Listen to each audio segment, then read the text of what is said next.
Betting apps ప్రమోషన్లకు సంబంధించి ED చర్యలకు ఉపక్రమించింది. ఈ మేరకు 29 మంది సినీ సెలబ్రిటీలు, కంపెనీలపై కేసులు నమోదు చేసింది.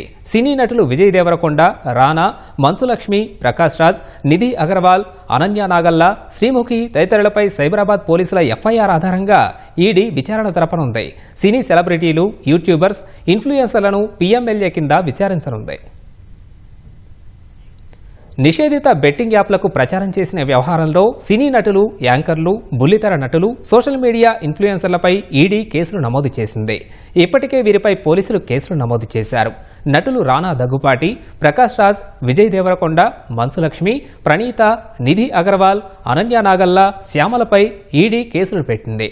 బుల్లితెర నటులు, ఇన్ఫ్లుయెన్సర్లు శ్రీముఖి, వర్షిణి, సౌందరరాజన్, సిరి హనుమంతు, వసంతి కృష్ణన్, శోభాశెట్టి, అమృతా చౌదరి పైన కేసులు నమోదయ్యాయి. నైని పావని, నేహా పఠాన్, పండు, పద్మావతి, ఇమ్రాన్ ఖాన్, విష్ణుప్రియ, హర్షసాయి, భయ్యా సన్నీ యాదవ్, టేస్టీ తేజ, రీతు చౌదరి, బండారు సుప్రీత తదితరుల పేర్లను ఎఫ్ఐఆర్లో చేర్చారు.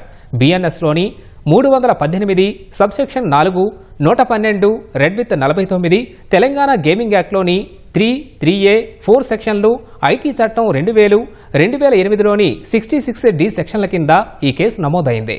హైదరాబాద్ పోలీసులు నమోదు చేసిన ఎఫ్ఐఆర్ ఆధారంగా ఈడీ దర్యాప్తు చేయనుంది.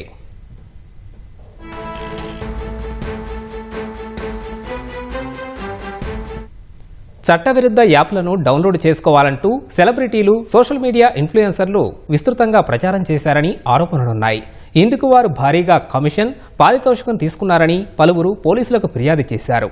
ఈ యాప్ల కారణంగా అప్పుల పాలై అనేక మంది ఆత్మహత్యలు చేసుకోగా చాలా కుటుంబాల్లో ఆర్థిక సంక్షోభం నెలకొందని పోలీసులు ఎఫ్ఐఆర్లో పేర్కొన్నారు.